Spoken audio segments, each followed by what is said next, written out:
Hello everyone, and welcome to this video titled L'Hôpital's Rule. In this video, I'm going to be taking you through a preview version of a Knewton Alta homework assignment that is also titled L'Hôpital's Rule.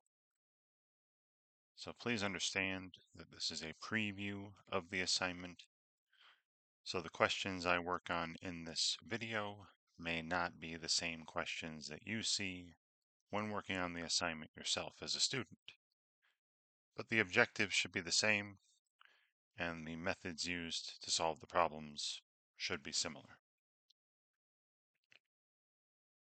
Okay, so here we are at the Knewton Alta site. Again, this is a preview of the L'Hôpital's Rule assignment for what is in this course, section 4.8. In the upper right-hand corner, you should see a mastery bar that tells you how far along you've gotten in the assignment. Next to that, an activity log shows you all the objectives in the assignment. So it looks like there are 6 objectives under 2 headings. Got L'Hôpital's rule with an indeterminate quotient, and L'Hôpital's rule with an indeterminate product, difference, or power.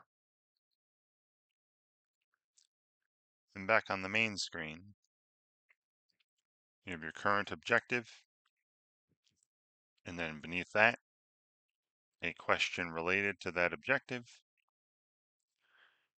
And then at the very bottom of every question, you should be able to find a feedback option. So if you see any issues with the question itself, or possibly the answer explanations after the question, you can send feedback directly to Knewton support, and hopefully someone will get back to you relatively shortly with a way to help you fix your issues. I hope you understand that this instructor cheat option will not be there for you. This is for instructors only to fill in correct answers in the blanks. So I won't be using this in this video, or at least I'll try not to. And then you should be seeing a more instruction option. So if you're ever working on a problem or a particular objective and you don't remember the material very well, or you need to brush up, or even see it for the first time, you can click on more instruction, open it up, and you should be taken to some videos to watch or reading to do or both that are related to that objective. And hopefully going through that stuff will help you get through the assignment. All right, so before I get into any questions, I do want to briefly explain what L'Hôpital's rule states, what it is, and when you can use it. And then we'll go through, start doing some questions. Okay, so here is now L'Hôpital's rule. You've seen this in the title of the video at the opening screen, or this spelling here with the accent above the O, right? L'Hôpital's, or as I had it in the heading of the video, the opening screen, where instead of the accent it's OS, like almost like La Hospital, right? But it's French pronounced L'Hôpital's. So L'Hôpital's rule.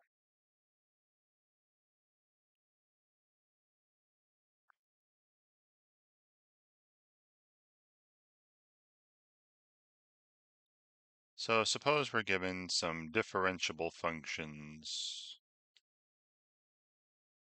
right? Meaning the derivatives exist, right? You can actually find the derivatives of them with respect to their whatever their independent variable is. So here I'll just call those, x. So given indifferentiable functions f of x and g of x,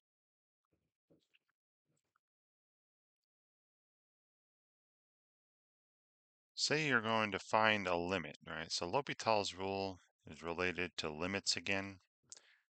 So suppose I want to find the limit as x approaches some value. Now this could be some value from the right, from the left, from two sides.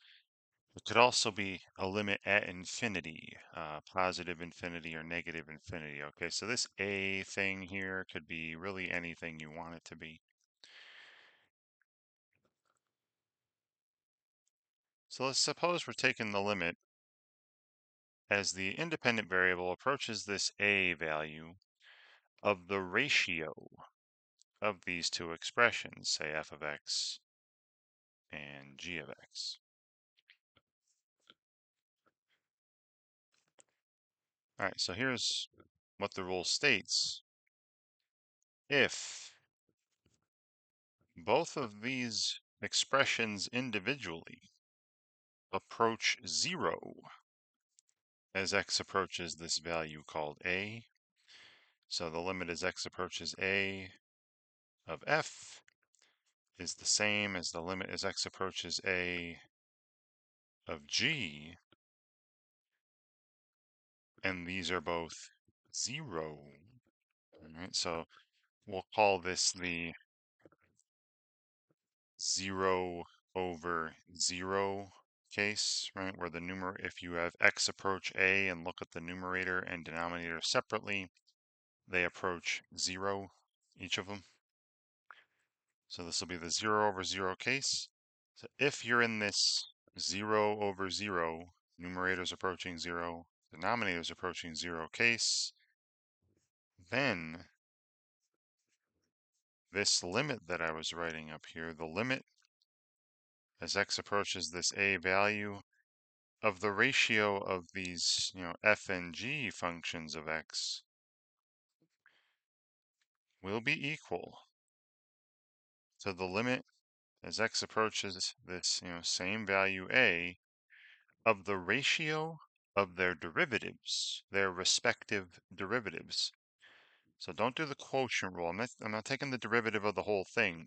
We're just going to take a look at the ratio of the derivative of the numerator, so f prime of x, to the derivative of the denominator, g prime of x. Okay.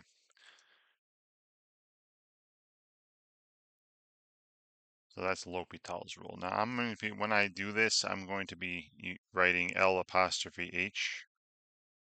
Okay, whenever I apply this, whenever I do this, if we're in this, 0 over 0 case like this, we'll take the derivative of the numerator, derivative of the denominator separately, and then look at the limit again. And if that has a specific value, that'll be the same as the original ratio.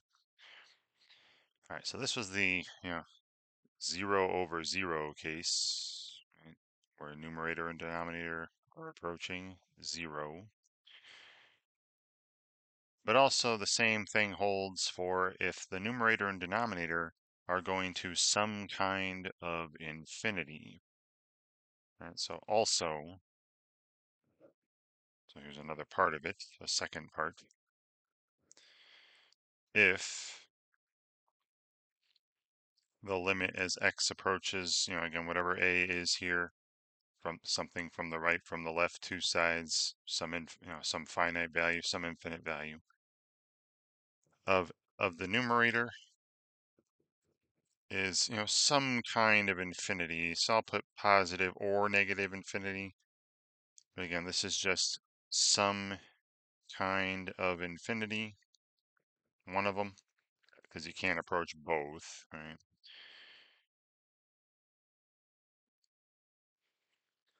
And the same thing goes for the denominator, right? So the limit as x approaches this, this a value of the denominator is also some kind of infinity.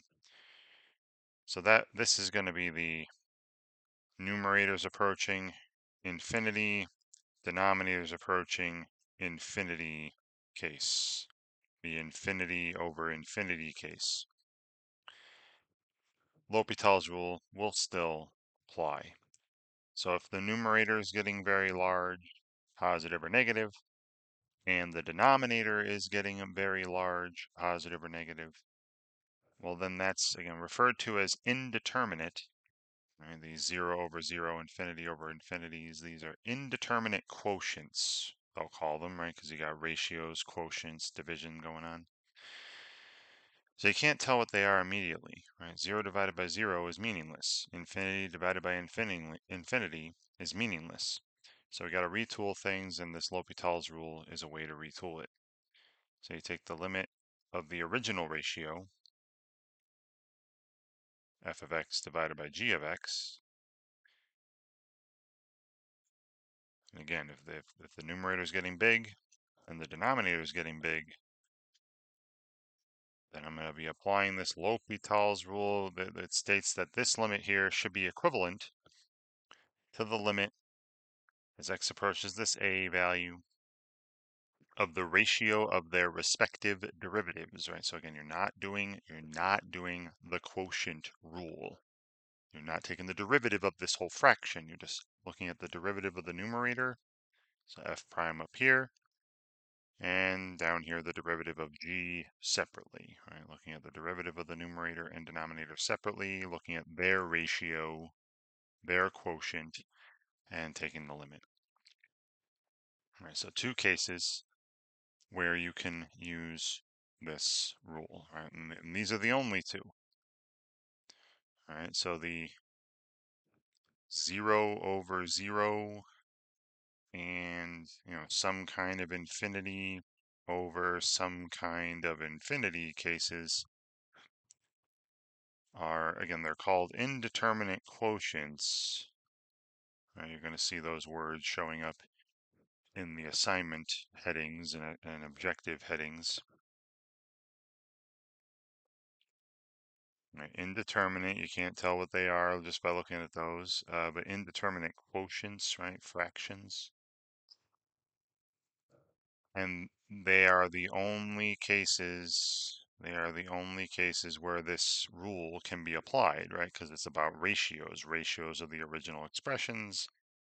And then here you have the ratio, the quotient of the derivatives of the original expressions. So they are the only cases where L'Hopital's rule can be directly applied.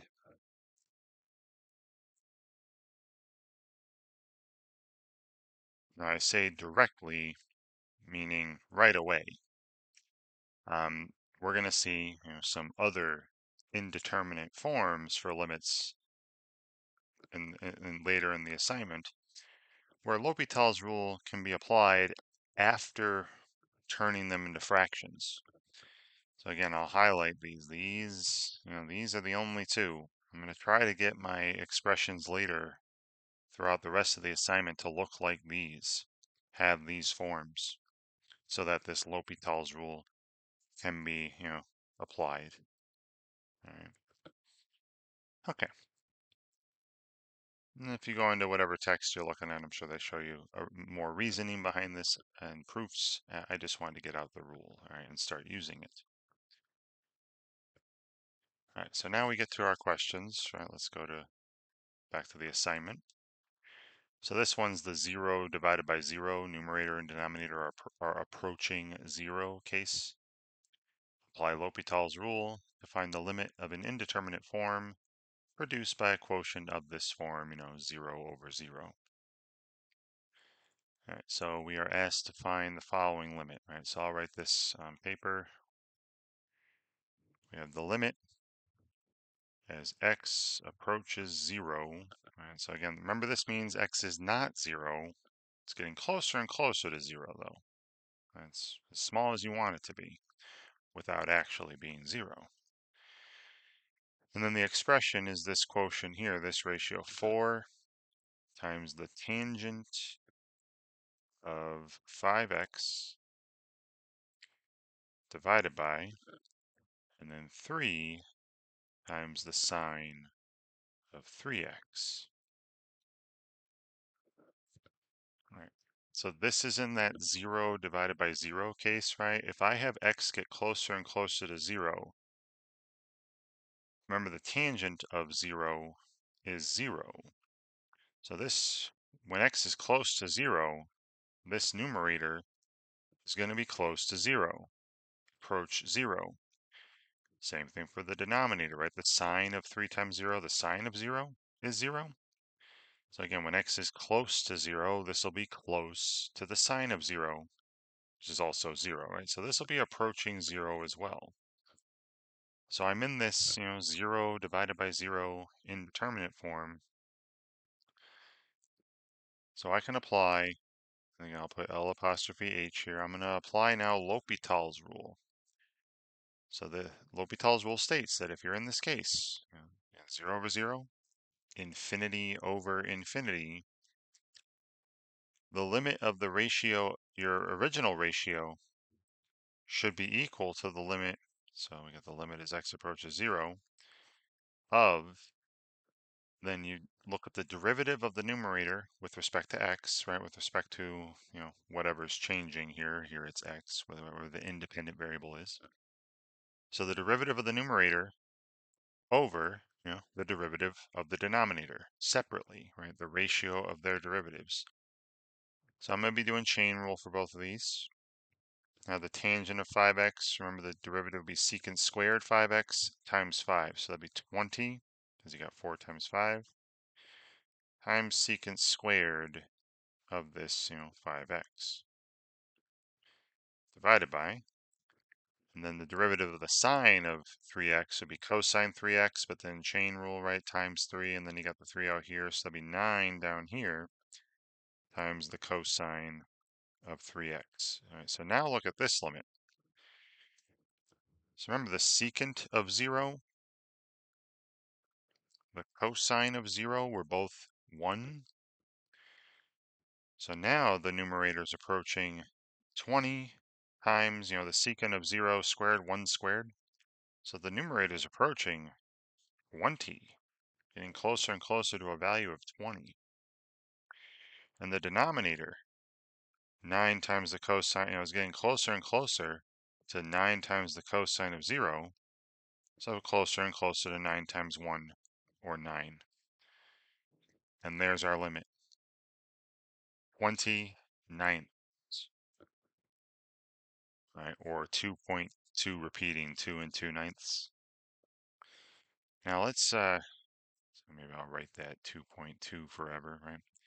Because I'm going to go to Desmos here. Let's take a look. Let's verify this. So remember, how do you verify a limit was look at the graph of your expression, right? And then make sure when your input's approaching whatever value, you're approaching the proper location. So I want to approach the point, 0, 29ths on the graph of this original expression from both sides. So you'll see. So make sure, with trig functions here, I'm in a, radian mode. So I'll call this f of x. Now let's do y equals. Y equals, and then, the numerator was this 4 times the tangent of 5x divided by 3 times the sine of 3x. All right, so that's what this looks like. Real,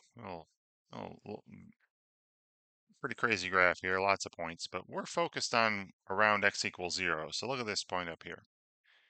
Now x cannot be 0, right? Because if x were actually equal to 0, you would be dividing by 0. So if you see that, you can see a hole here, right? See 0, comma, undefined.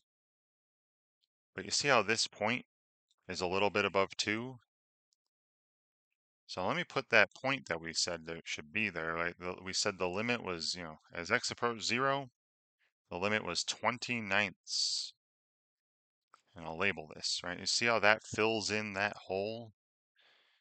Right, go on the graph again, you see 0 undefined, then I let this go and it's filled in by this point. Let me actually just there. See the point's at 0, 2.2 repeating. So from the left, graph's approaching 2.22222, 29ths. From the right, the output is approaching this 29ths, or 2.2 repeating. So that's a nice way to verify what we've done with, L'Hopital's rule to evaluate that limit. All right, so then back here, just saying this limit is 20 over 9.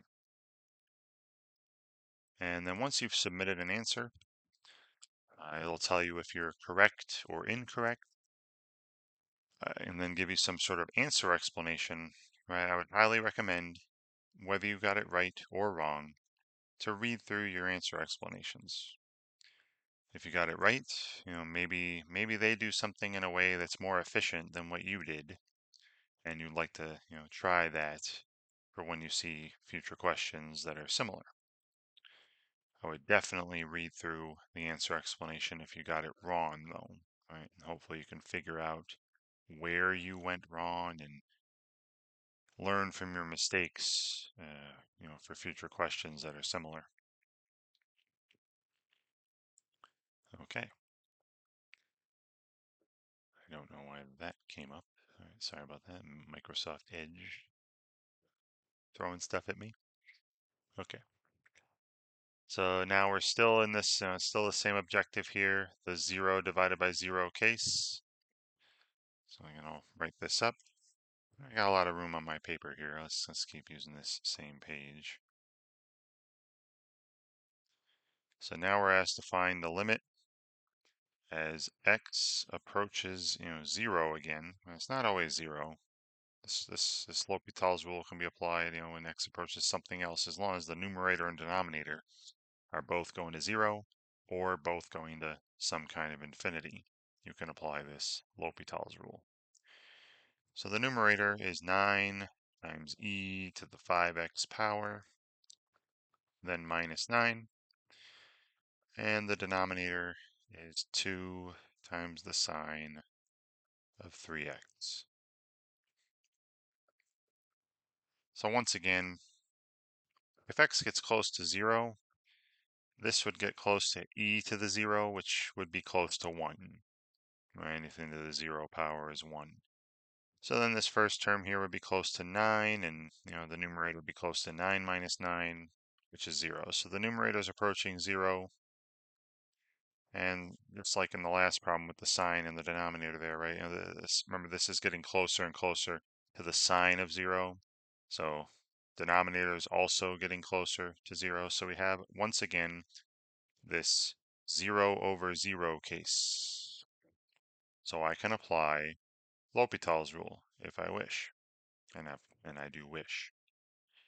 So by L'Hopital's rule, the limit of this ratio, this numerator over this denominator, should be equal to the limit, right? So again, limit as x approaches 0, of the ratio of their respective derivatives. Now up top, the derivative would be, derivative of e to the 5x would be e to the 5x, then times 5 for the chain rule, and then you got the times 9 here. So it'd be 45 e to the 5x, and then this negative 9 is a constant, so no derivative there. And then the denominator, right, the sine of 3x, the derivative would be cosine of 3x times 3. And then you got the times 2 here, so 6 times the cosine of 3x. Right? All right, so now you look at what happens to this ratio, the ratio of their derivatives, as x approaches 0. So once again, e to the 0, that's close to 1 then. So in times 45, the numerator is approaching 45. And then cosine of 0 is 1 again. And then times 6, the denominator is approaching 6. So there's our limit. All right, 45 sixths, which you could reduce this. This is 3 times 2, and this is 3 times 15. So that's 15 halves, or 7.5. Either one of these should be fine. And one more time here, I'll do it with a lot of these. Let me graph this and see what happens as we approach x equals 0. Now, if this limit is true, we should be approaching the location 0, comma, 7.5. So again, back to Desmos here. So I'll just go y equals, and then our original expression had, 9 times e to the 5x power minus 9 in the numerator. and 2 times the sine of 3x in the denominator. All right, so here's what that looks like. Now, again, I'm going to go around the y-axis here where x equals 0. And you see where it's crossing, or it looks like it's crossing the x-axis. Maybe I'll make this red and thicker or something.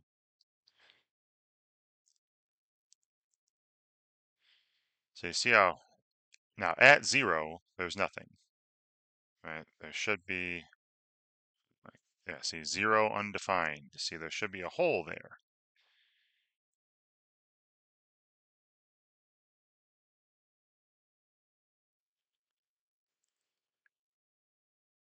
But if I put in, the point 0, comma, and I'll put 7.5 and label it. See, that's kind of filling in that hole. You see how the graph is approaching that location? Maybe I'll make it thinner again. It's a little too thick, that graph. So back to 2.5 thickness. But you see, if I approach 0 from the left, 0 from the right, we're approaching, this location 0, 7.5. So our limit is 7 point, I'll just put 7.5. You can also put 15 halves or 45 sixths, right? They don't say anything about simplifying. Just so long as you have an exact answer that's not rounded, should be good. See, they got 15 halves. Okay. All right, so now this is the infinity over infinity case with the indeterminate quotient, indeterminate fraction. So, again, I'll write this out.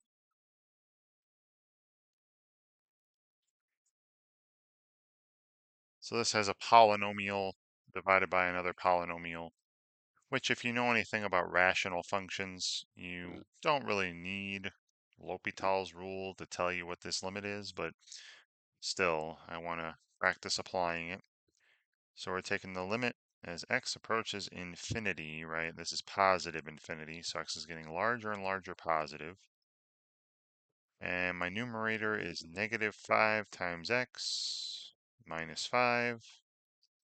And the denominator is a quadratic, 2x squared plus 18x and then minus 18. Now, you might already recognize this as a rational function, right? You have a polynomial over polynomial, and it's one of those where the degree of the denominator is larger than the degree of the numerator. So remember, when the degree of the denominator was bigger and x got really large, that was taking this whole thing towards 0, right? The denominator would be getting much larger than the numerator would be.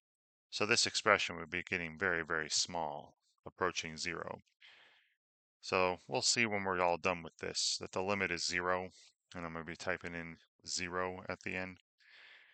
But if you look at the numerator and denominator separately, so if I let x get big and positive, a million, a billion, a trillion, you see how the numerator would be going to negative infinity, right? The highest powered term is going to dominate here, so negative 5 million, negative 5 billion, negative 5 trillion. The numerator is approaching negative infinity. And then if you look at the denominator separately, again, with polynomials, the highest powered term is going to be much larger than the other terms when you plug in big values of x. So 2 million, a million squared is huge, a billion squared, and then times 2. This is positive infinity. This term is going to positive infinity. So again, you have this indeterminate quotient, indeterminate fraction, where the numerator and denominator are both going to some kind of infinity. So I can apply L'Hopital's rule to this. Only the 0 over 0 and infinity over infinity cases. That's it.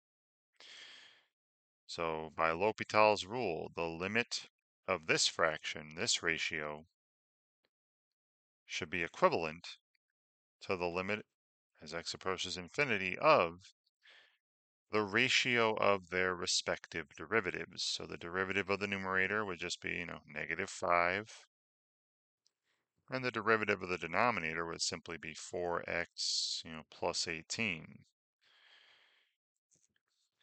Okay, so now look at the numerator. Now the numerator is a constant. That's not changing at all. So the numerator is approaching or is equal to -5. And the denominator still has this lead term with a variable in it, and that's getting gigantic. 4 times a million, 4 times a billion, 4 times a trillion. So that's going to positive infinity still.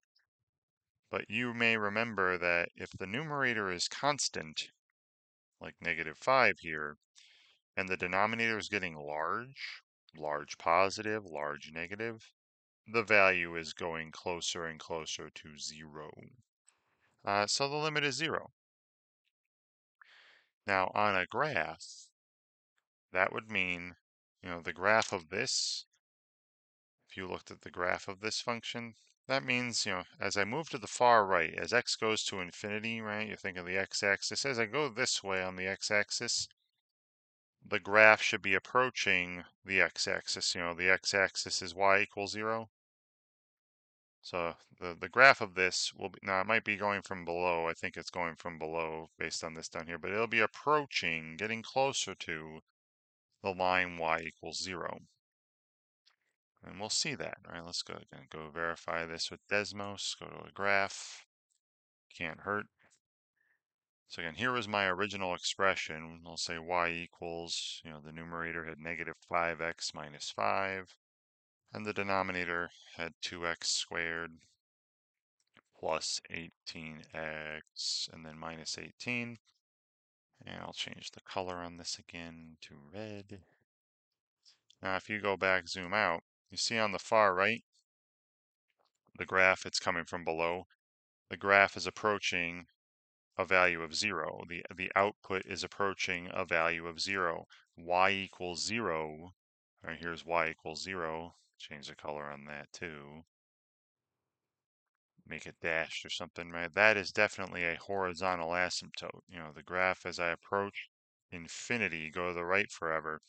This red graph, the graph of my function, is getting closer and closer to a output of 0, the line y equals 0.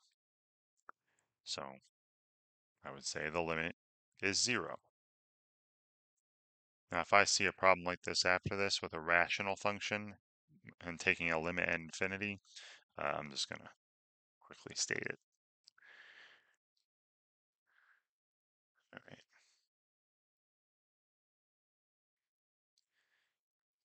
Okay, so another one with the infinity over infinity case. Now, this is not a polynomial down here, but exponential functions, so like e to the 14x, when you're raising a base to a positive power, a base bigger than 1 like e to a positive power, bigger and bigger positive, that's getting much, much bigger, faster than any polynomial you could think of. So this denominator is going to dominate the numerator. The denominator here will get much larger than the numerator. So this limit will also be 0. But let's still, verify that on paper. Maybe look at a graph. I might not look at a graph this time, but so here we're asked to find the limit at, positive infinity, right? As x approaches infinity again. And then our expression had a polynomial in the numerator, 3x squared minus 17x minus 3, and then some, combination of polynomial and exponential terms down here, 2 times e to the 14x, then plus, 7x. Right, so like I was saying, when x is getting large, positive, the numerator, right, the polynomial, the lead term has an even degree, positively coefficient. That'd be going to positive infinity. And then down here, and e to a bigger positive power would be getting very big and positive, and it's, times positive 2. So the largest stuff down here is also going to positive infinity. So I have another case where the numerator is getting large in some direction, positive direction, and the denominator is getting large. So I can apply L'Hopital's rule. So the limit of this ratio should be equivalent to the limit, and as x approaches infinity, of the ratio of their derivatives. Now the derivative of the numerator is just simple 6x minus 17. And the derivative of the denominator, remember e to the 14x would be e to the 14x times 14. Then you got the times 2 here, so it'd be 28 still times e to the 14x, but then plus 7. Right, that polynomial term, that linear term. Okay, so I try it again. Now I'm still going to be in this infinity over infinity case, right? If x gets very large, see this polynomial up top, the lead term is 6x, that would still be getting very large and positive, right? So the numerator is still going to positive infinity at the moment. And same thing for the denominator, right? This lead term, this highest, not power, but this dominant term here is getting larger and larger and positive. So going to positive infinity still. So I'm still in the infinity over infinity case, so I can use L'Hopital's rule. Again, you can do it as many times as you want, as long as you're in one of those two forms, as long as you're in the 0 over 0 or infinity over infinity forms. You can keep doing this. So I'm going to go up here. Let's do it one more time. I think one more time should cut it here because that's a linear polynomial in the numerator. Do L'Hopital's rule again, and we're taking, this should be equal to the limit as x approaches infinity of, again, the ratio of their derivatives. So 6 for the numerator, and then, whatever 28 times 14 is, I mean, you can figure that out. That'd be, I think, 380, 392. But still, 28 times 14, times e to the 14x, some big thing there, and then plus nothing. And now, looking at the ratio, the numerator is a constant. The numerator is going to 6. The numerator is always 6. And the denominator is getting positive and large, again, because this e to the 14x factor is down there. So the limit is 0, right? The numerator is a constant, and the denominator is getting gigantic. So the number is shrinking, right? Going towards 0. So again, limit is 0. And if you wanted to look at a graph, again, look at a graph of this expression, y equals this. Look to the far right. It'll be approaching the line y equals 0. It should be approaching the x-axis. Okay, so you see they use it twice. Okay. All right, so now we're back to the 0 divided by 0 case.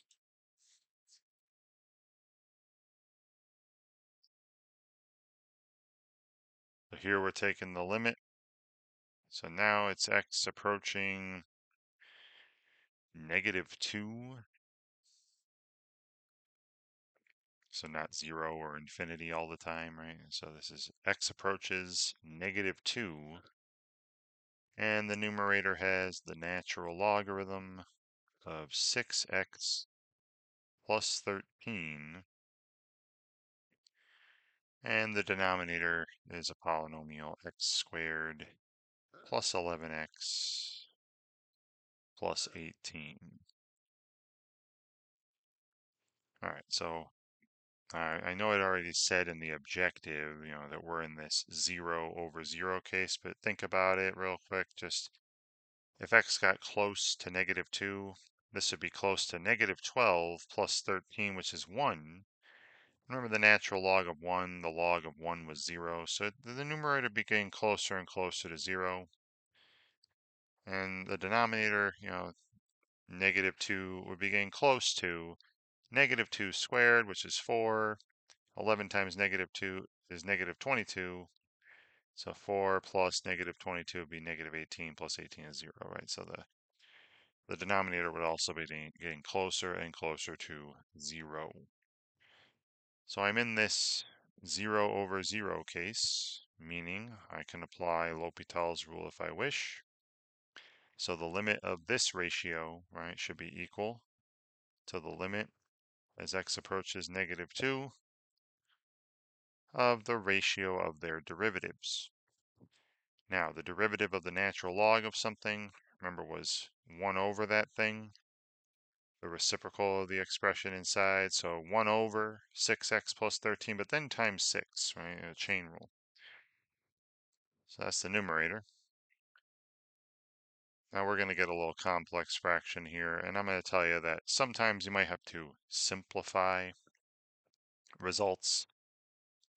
You might not even have to do that here, but then the denominator, right, derivative of the denominator, 2x plus 11. All right, so 2x plus 11. Now you could keep it this way or simplify it if you wish, but look, if I left it this way and focused on this fraction up here in the numerator, see as x goes to negative 2, again, 6 times negative 2 is negative 12 plus 13 is 1. This would be going to 6 over 1, or just 6, getting really close to 6. And this 2x plus 11, that was the derivative of the denominator, would be going to negative 4 plus 11, positive 7. So our limit is 6/7. But I will make that note, though, that sometimes you might want to simplify the expression. So you can, if you wish, and I'm sure we're going to come across problems after this where I'm going to want to simplify things to clean it up. But, you can simplify expressions whenever you want, right? You don't have to look at a complex fraction or whatever if you don't like that. If needed, right? You might need to, sometimes you might actually need to simplify, which again, we'll get to. I'm sure we'll get to. I'm assuming we'll get to problems like that where I'm going to need to simplify after taking derivatives to make it easier on myself. But yeah, so it's just 6/7, 6 over 7. Okay, great. All right, so this is another 0 over 0 case. So I got some space down here. Let's just do it down here. So I got the limit as x approaches 0. And the expression, the ratio we're looking at here, the fraction. Got 5 times the cosine of 8x, then minus 5 in the numerator, and the just 15x in the denominator. So yeah, this is in the 0 over 0 case, okay? Where cosine of 0 is 1, 5 times 1 is 5, minus 5 is 0. So the numerator is getting closer to 0 as x gets close to 0. And then, of course, 15 times 0 is 0. So when x is close to 0, the denominator is also getting close to 0. So we're in the 0 over 0 case. So then I can apply L'Hopital's rule in L apostrophe H here and say the limit of this ratio should be equal to the limit of the ratio of their derivatives.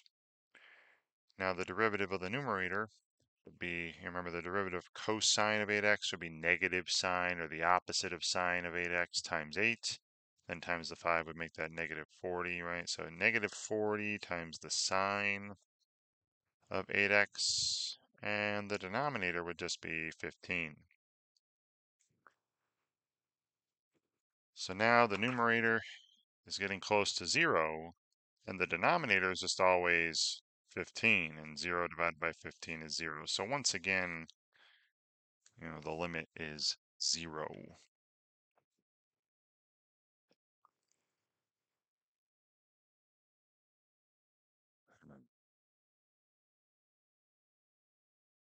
So one more of these, 0 divided by 0 cases. Just polynomials here. Now this is not a limit at infinity. All right, so don't just say, oh, it's -1/4. We're not looking at the end behavior here, right? We're not taking the limit at infinity. It's the limit at -3. All right, as x approaches -3, what happens to the value of this expression?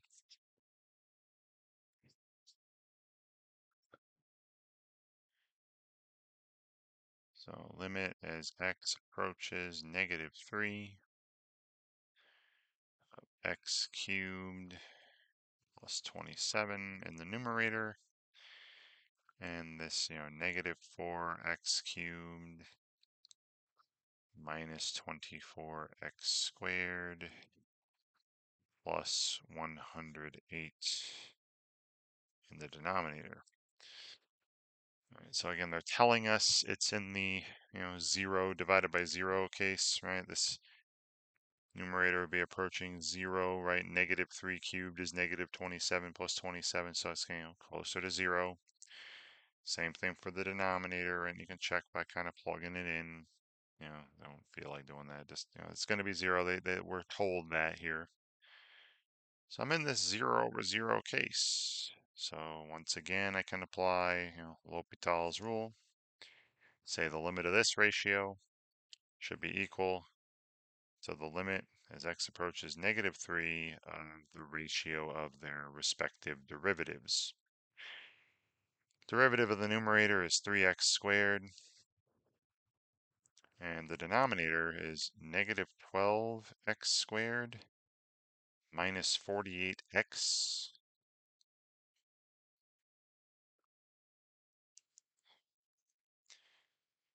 And yeah, I mean, you can do some simplifying here. Like I said, I could factor out a -3x down here and do some canceling, but and the reason I could do that is because x is not going to 0 here. X is near -3.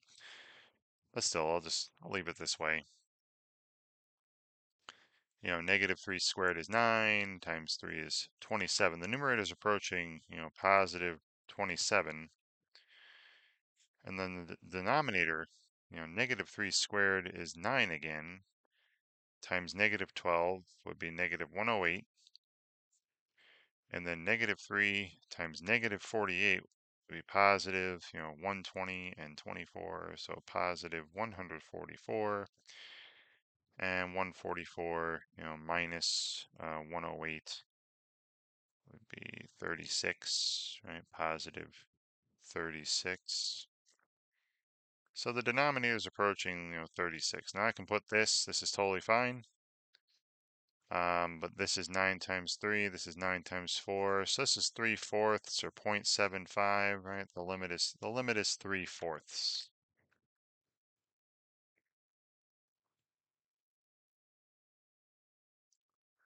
I'll enter that.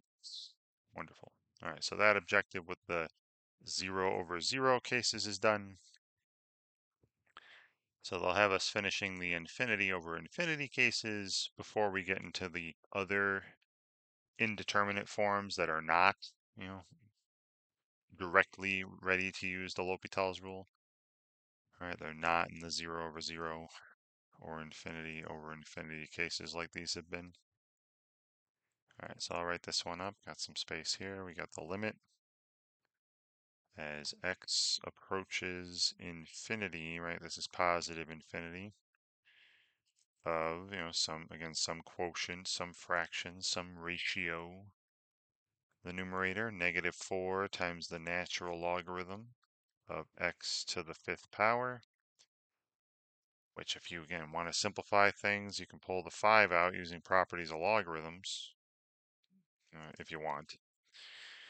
And then the denominator is a polynomial, 3x squared plus 7x minus 7. All right, so if you look at the numerator and denominator individually, and the natural log of bigger and bigger positive numbers is going to positive infinity. But then you got times -4, so the numerator is going to negative infinity. And the denominator, the lead term here is all positive stuff, positive number squared times a positive 3, so that's going to positive infinity. But either way, this is in that infinity over infinity case. So I can apply L'Hopital's rule. Let's say the limit of this ratio, this quotient, this fraction, should be equal to the limit as x approaches infinity of the ratios of their denominators. So you got -4 times, and then remember the derivative of the natural log of something is, 1 over that thing, so 1 over x to the 5th, but then times the derivative of that thing, chain rule 5x to the 4th. Again, I could have pulled the 5 out and just called this 5 over x, because you're going to see the x to the 4th, x to the 5th cancel. So that's the numerator stuff, right? Derivative of the numerator. And then the denominator is just, 6x plus 7. There's the denominator derivative. Now, this is one where I would definitely say simplify before I do anything else.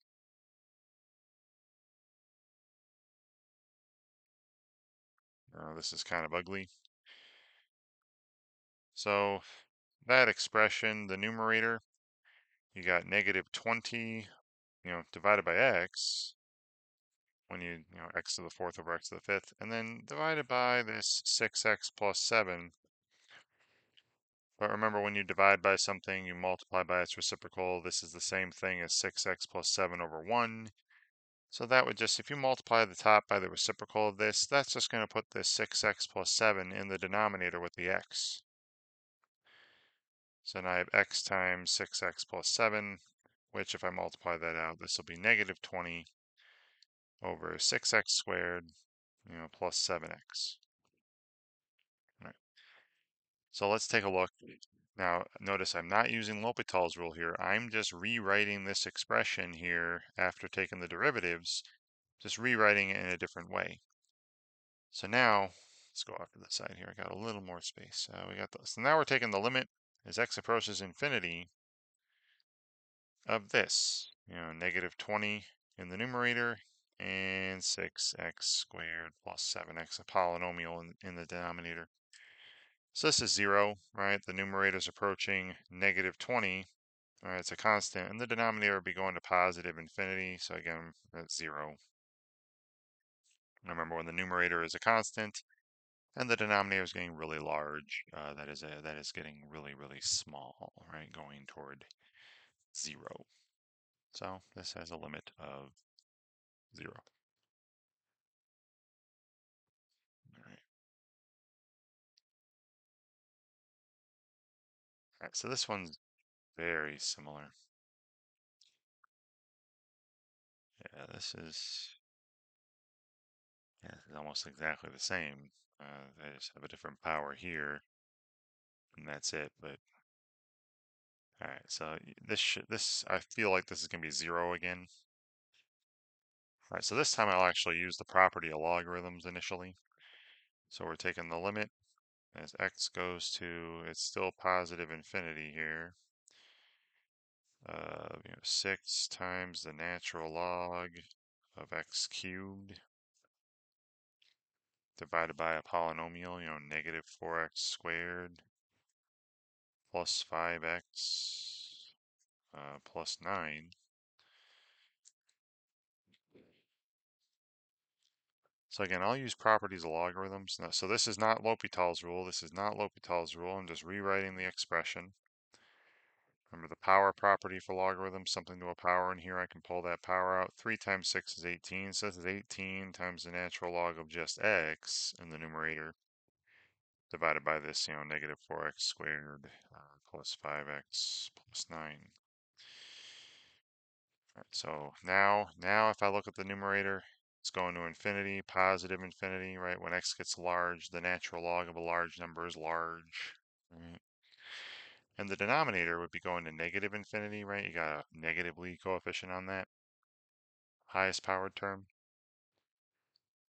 And, so I'm in this infinity over infinity case. I can apply L'Hopital's rule. So the limit of the ratio, this ratio should be equal to the limit as x approaches infinity of the ratio of their derivatives, which would be 18 over x in the numerator, and the denominator derivative would be negative 8x plus 5. And then kind of like the last one, right? If I just, if I'm dividing by this, it's just going to put that in the denominator with x if I simplify, right? Rewrite it as not a complex fraction. So notice I didn't write LH. I'm not using L'Hopital's rule here. I am just rewriting this expression, simplifying it. And this would be 18 over, x times negative 8x plus 5, so negative 8x squared plus 5x. And now, as x gets large, the numerator is always 18, and the denominator will be going to negative infinity, so the limit's 0 again. Right, again, the numerator is always a constant, and the denominator is getting big, big positive, big negative. That's going to shrink that number, get it closer and closer to the value of 0. So yeah, once again, the limit is 0. It's not always 0 at these infinities. I know a bunch of these examples so far, the limit at infinity has been 0. Just please understand that that does not always happen. All right, so done with those two on the indeterminate quotients, right? The 0 over 0, infinity over infinity cases. So the rest of them, all right, so there's indeterminate products, indeterminate differences. Well, there's only one indeterminate product, one indeterminate difference, and things raised to powers. There are 3 indeterminate powers. So I'll just write those down real quick, the other indeterminate forms, or I'll just put them all up. So before we get back into the problems here are the indeterminate forms for limits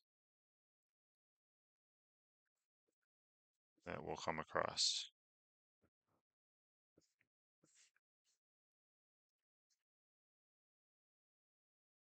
Indeterminate means, right, you can't determine what the value is just by looking at it that way. You got to retool it, rework the expression in some fashion, use L'Hopital's rule if you can, whatever, right? Simplify it in some other way.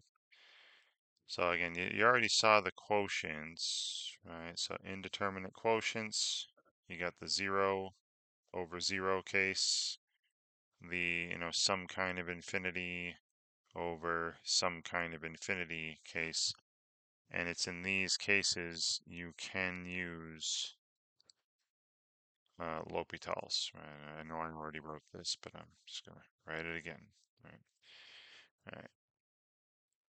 So they talk about an indeterminate product.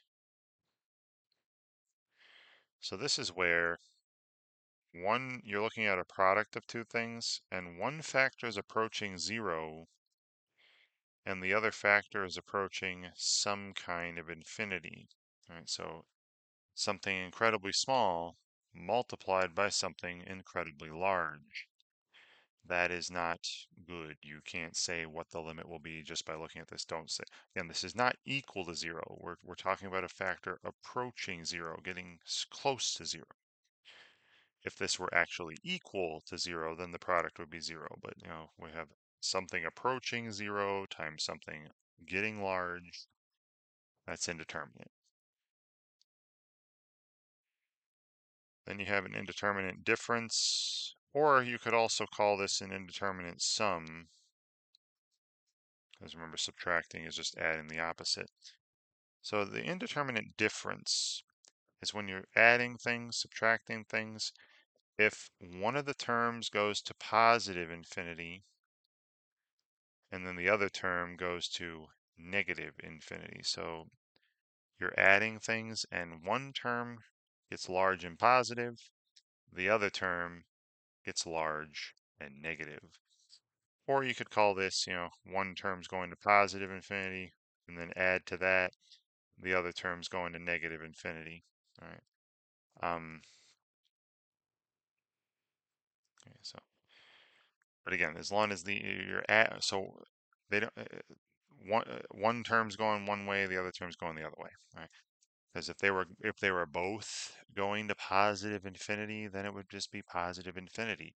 If they were both going to negative infinity, the limit would just be negative infinity, right? So if you're adding stuff and they're going to opposite infinities, the two terms are going to opposite infinities, you can't say what the limit is immediately. You got to retool it, rework it.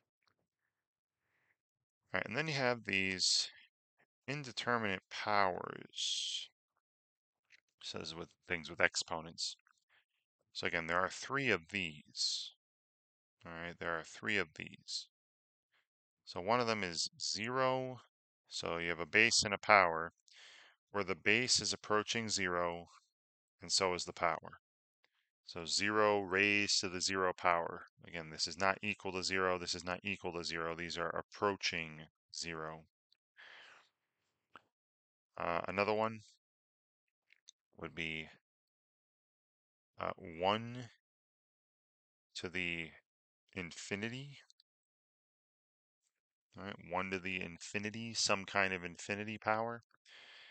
So again, the base is approaching 1, and the exponent is, getting very large. All right, large, it could be large positive, large negative, but some kind of infinity for the exponent. And then the third one of these is infinity. So again, positive infinity here. So the base is getting very large to the 0 power. All right, so the base is getting large, positive, and the exponent is approaching 0, right? Not actually equal to 0, but approaching 0. So all these cases here are going to be indeterminate powers, right? Things where you can't say what the limit is immediately, and you have to rework it in some fashion, right? So there are, 7 overall, two quotients, 1 product, 1 difference, and 3 powers, 7 that we're going to come across. All right, so what we're going to do is every time when I do come across these product, difference, powers, right? Talk about how we're gonna work these. We're gonna retool them to make an indeterminate fraction show up. I want an indeterminate fraction, an indeterminate quotient, the 0 over 0, the infinity over infinity cases. I want those to show up so that we can apply L'Hopital's rule. And I'll show you how we're going to do that. Okay. So the next question I'm looking at,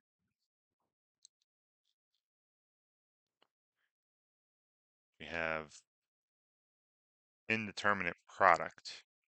All right, apply L'Hopital's rule to find the limit of an indeterminate form produced by a product. So this will be that 0 times infinity case.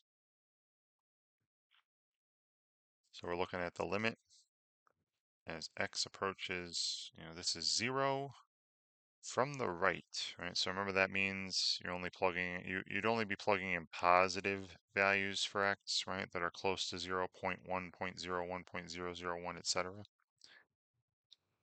And our expression here is 5 times x, they're putting it in parentheses, times, and then the natural logarithm of 2x squared. So again, this is a product, right? It's not a fraction. And if you look at each factor of this product,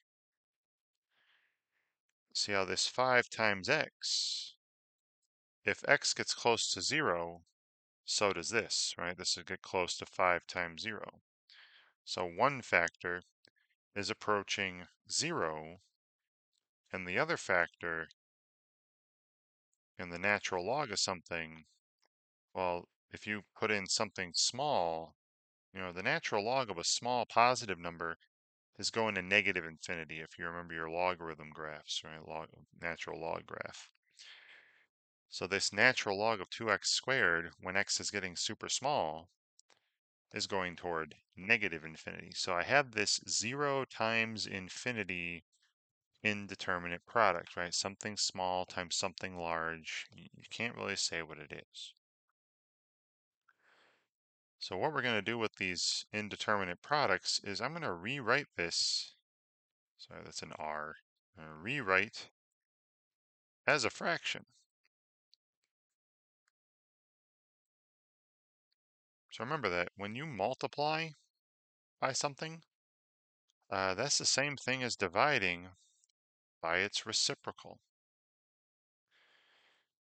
So this is equal to, so I'm not using L'Hopital's rule, I'm just rewriting this expression. So the limit as x approaches 0, from the right. And then I would suggest, now you can pick a factor. I'd suggest taking the less complicated ones, right? So again, logs would be considered more involved. The derivatives aren't as nice as your polynomials. So pick a factor. So the 5x here. In fact, I could just take the x.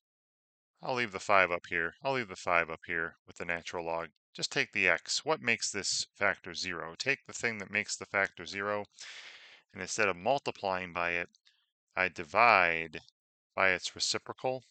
So instead of times x, I'm going to put divided by 1 over x down here, or you could write x to the minus 1 power. And then everything I didn't move, this 5 times the natural log of 2x squared, I'm going to leave up here. So now I have it rewritten as a fraction. So look at this now. Now the numerator, again, is approaching negative infinity, right? You still have this natural log of a small number, something closer to 0 from the positive side. So that's approaching negative infinity. And now the denominator, right? This 1 over x, this reciprocal of x, right? So again, instead of times x, divided by the reciprocal of x, divided by 1 over x. 1 over x, remember when x is getting small, 1 divided by a small number is a large positive number, right? This is small positive I'm plugging in. 1 divided by a small positive would be a large positive. So now this 1 over x down here is going to positive infinity. So I've turned this, and we're going to do this with all these 0 times infinity forms. We're going to rewrite it as a fraction, and when you do, you'll be in one of those indeterminate quotient, indeterminate fraction forms, 0 over 0 or infinity over infinity. It depends on which factor you decide to divide by the reciprocal of. But now I can use L'Hopital's. All right, I'm in one of those two forms. So according to L'Hopital's, again, I'm going to write LH, L apostrophe H every time I use it. The limit of this ratio is equal to the limit as x approaches 0 from the right of the ratio of their derivatives. Now the derivative up top be 5, over 2x squared times 4x. So 5 times 4x would be 20x, but then it's divided by, 2x squared. So really I've got 10x, 10 over x up top, right? It would be 5, then times 4x, so 20x, divided by 2x squared, would be 10 over x. All right, so that's the derivative of the top, 10 over x. And then again, down here, you can think of this as you could use the quotient rule, or think of this as x to the negative 1. That'd be negative x to the negative second, or negative 1 over x squared. Now, if I left it this way, numerator would be approaching positive infinity, the denominator would be approaching negative infinity, and then I would go again, but it would get a little nasty. Remember, I said you should simplify as you go, right? If you can see how to simplify stuff, do it as you go. Simplify as you go if you can, right? If needed, right? If needed. I know I said this earlier, but bears repeating, right? So this is not, I'm not using L'Hopital's rule, right? I'm not writing LH, L apostrophe H. This is just me reworking, re-simplifying this. If I multiply the top and bottom by x squared, this would just be negative 10x, right? This simplifies to just simply negative 10x, right? Just multiply by negative x squared over 1, cancel one of the x's. And that limit's no problem, right? If x approaches 0, negative 10 times 0, this is approaching 0. All right, so here's Yet another one where the limit's 0. Please understand that the limit's not always 0.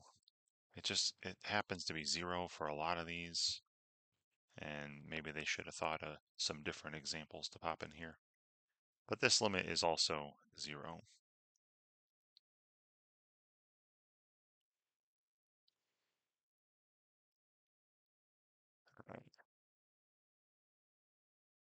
This one says determine when a limit is in an indeterminate form. So I brought those up earlier, right? Again, there are these 7, right? These are the indeterminate forms, and get to know them. 2 quotients, product, difference, or sum of 2 opposite infinities, and the 0 to the 0, 1 to the infinity, infinity to the 0, indeterminate powers. So you gotta recognize if we're in one of these forms. All right, so suppose that the following functions all have the given limit at x equals 3. So f approaches 0, g approaches 0, h approaches 1, p approaches infinity, q approaches infinity as x approaches 3. All right, so which of the following answer choices are indeterminate? All right, so this one, you have h raised to the power p, so that's 1 to the infinity, right? And remember that was one of my indeterminate forms on that page I wrote. So that's an indeterminate. You can't say what the limit is immediately. F to the p, so that's 0 to the infinite. Now 0 to the infinity is just going to be 0 again.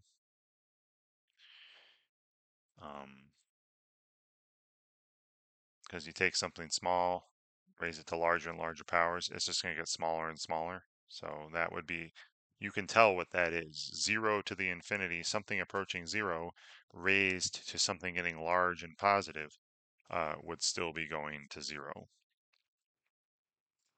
So not that one. F minus p, so again, 0 minus infinity would just be minus infinity, right? Big negative. So that's not indeterminate. P over q, so p is infinite, q is infinite. So that's that infinity over infinity case. So that is indeterminate. Right? And I could apply L'Hopital's rule of that if I knew what p and q were. F over g, that's the 0 over 0 case. So another indeterminate where I could, and again, I could apply L'Hopital's rule if I knew what f and g were. Then h times p, that'd be 1 times infinity.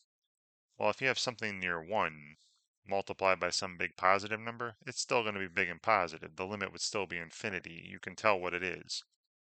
The only indeterminate products are, 0 times infinity, something small times something large. So h times p is not indeterminate. So just the 3 I selected are, 3 of those 7 that I put up on paper earlier. I'm sure they list them off here, right? See, here are the 7 indeterminate forms. All right. All right, so this is an indeterminate power.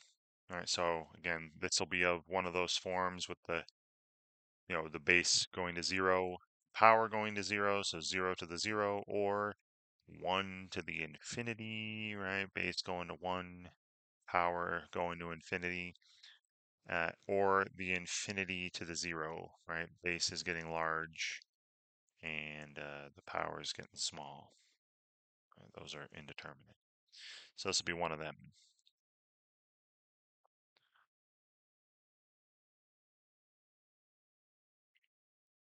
So we have the limit as x approaches, 0 from the right again. So again, I'm plugging in positive values of x that are getting smaller and smaller. And then the expression, you got a base raised to a power. This 1 divided by 7x raised to the, and this is 1 over 2 times the natural log of 9x. That's all in the exponent of it. All right. Now, if you have x get small and positive, right, go 0, the base, this 1 over 7x, would be going to positive infinity, right? So my base would be going to positive infinity, right? Because you got 1 divided by a small number would be a large positive number. And then the numerator, remember the natural log of something small and positive would be going to negative infinity, but the numerator is 1 on this power. So you got 1 over a large negative, which would make this a very small negative going to 0. So I can put 0 negative, but it's going to 0. So this is that infinity to the 0 power case, one of those 7 indeterminate forms. So for indeterminate powers,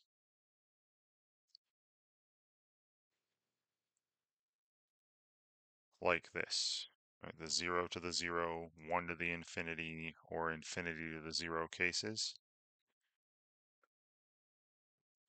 we're going to make use of the following. Take a number, n say, and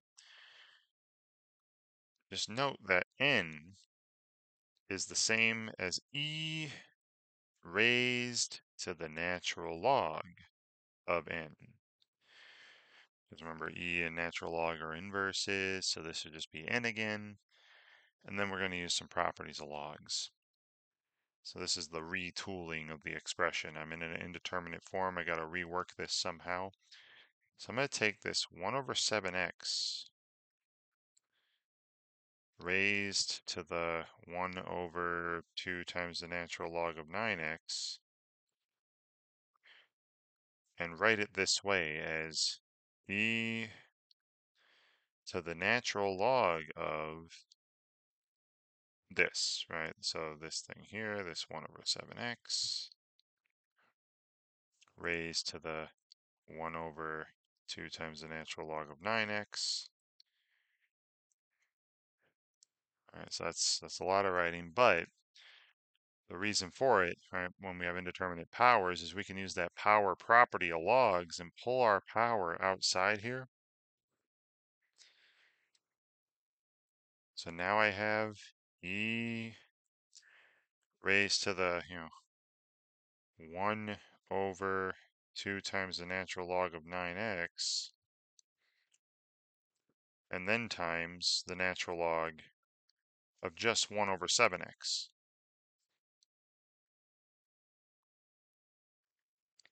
Okay. And now we focus solely, the only stuff, e is a constant, right? This base is e, 2.7 something. So now we're just going to focus on this power, which I can write as a fraction. So now I'm going to write the power as a fraction. Remember, the ultimate goal, or penultimate goal, is to have some sort of indeterminate fraction show up, right? Some 0 over 0 or infinity over infinity case, so I can use L'Hopital's rule. So I'm going to take this power, I'm going to rewrite this power now as a fraction, and hopefully it will be one of those indeterminates. So let's just look at the power. So don't forget the base e is here. All right, that's still there. So let's see what happens to this power. So I'm taking the limit as x approaches 0, from the right still. Now I'm going to leave this, natural log of 1 over 7x up here. And then, multiplied by 1 will be, just that. And then this 2 times natural log of 9x will be in the denominator. Let's see what happens when I look at it this way. Now, again, if x is approaching 0 from the right, this would be the natural log of a larger and larger positive number. So that would be going to positive infinity. And again, like I said earlier, with the natural log of a small number, all right, this would be like going toward natural log of 0, getting smaller and smaller positive in here. that'd be going to negative infinity. So now I have what I want, right? I have one of those indeterminate fractions. So I can apply L'Hopital's rule, L apostrophe H here, and say the limit of this ratio is equal to the limit, as x approaches 0 from the right, of the ratio of their derivatives, right? Now, I would rather, all right, so I'm going to do this. Sorry. I'm going to use a simplifying here. Remember the log of a fraction you can write as the log of the numerator minus the log of the denominator. So remember the log of 1 is 0, and then minus the natural log of 7x. So you can write it that way as well, and I'd rather look at it this way. So I'm gonna look at the numerator and call that negative log of 7x. So that's going to be negative, 1 over 7x times 7. So negative 1 over x for the derivative of the numerator, right? The derivative of this negative natural log of 7x. And then down here, 2 times, and then again, 1 over 9x times 9, that's just 2 over x. And x's will cancel, multiply the top and bottom by x. So this limit is negative half. But remember, this was the limit of the power. So our limit overall, right, going back to with this base e here, is e to the, the power here is going toward negative half. So there's the limit, e to the negative half power. All right, and I'll show you. All right, let's go to Desmos with this one, right? Because that's not a nice number, e to the negative half. So look, here was the function we were given, the expression. I had y equals, I'll do 1 over 7x raised to the, and then up here in the power, 1 over 2 times the natural log of 9x. All right. Now, if you look at what happens as you approach 0, you're down here, right? You're on this piece of graph right here, just this little piece here. So look, at 0, there's nothing. I mean, there is no value here. You can't plug in 0 for x. But what it's approaching is the point 0, comma, you'd be approaching a point with a y value of e to the negative half power. See that green point that just popped up? I'll label it. See how the graph from the right side of 0 here is approaching, this point, this green point here. So it looks like my location's good. That looks like a good limit. So again, you use logarithms, e to the log of this thing, pull the power down, change the power to an indeterminate fraction, and then just don't forget you had e earlier. All right, don't forget that base e earlier is still there. So e raised to the negative half power, or you could put 1 over the square root of e or the square root of e over e if you want to rationalize. Yeah, they just put e to the negative half. All that stuff. Okay. All right, so here's indeterminate difference. So this is where we're adding things, and then one term is going to positive infinity, and the other term is going to negative infinity. All right, that's indeterminate.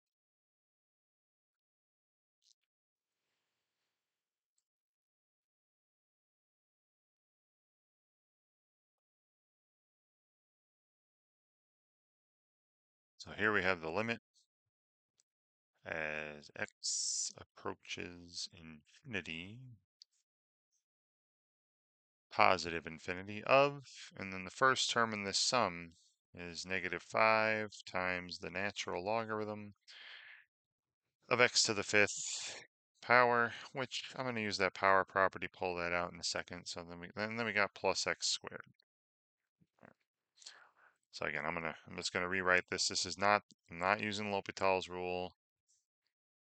This is just me using the property of log, pull that power out. This is negative 25 times the natural log of x to the first, and then plus x squared.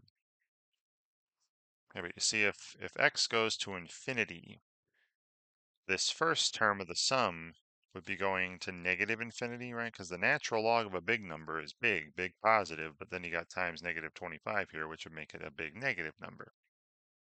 And then this x squared term would be going to positive infinity.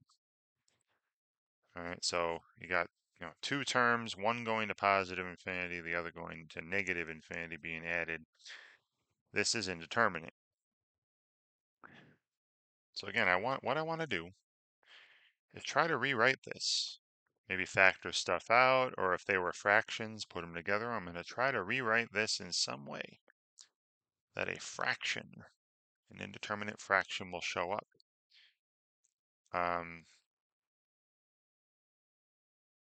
Yeah, so what I like to do is, especially for stuff like this, I'm going to factor out what would be growing the fastest. Now you might know about polynomials and logs. Remember logs, as you look at a logarithm, it grows, but very slowly. Whereas x squared, a parabola is concave upright, that'll grow more quickly. So I'm going to factor out x squared from this. So again, I'm not doing L'Hopital's rule. This is not an indeterminate fraction. But I'm going to factor out this term that's going to dominate, right? X squared is going to get much bigger than log. So I factor out x squared. If I do this, then a fraction will show up in one of these terms, right? The first term here would then be negative 25 times the natural log of x over x squared. And then, plus 1. Okay, so I factor out the highest stuff. So I'll say factor out, this doesn't always work, but you can't always do this. But I'll say in this particular case, I'm going to factor out the dominant term. All right, so again, dominant term here would be x squared versus the log. So now I got a fraction. All right, so now let's focus on this fraction here. This, don't worry about the negative 25 so much, just this natural log of x over x squared. Let's take this off to the side. See what happens to that as x goes to infinity. So I got the natural log of x over x squared.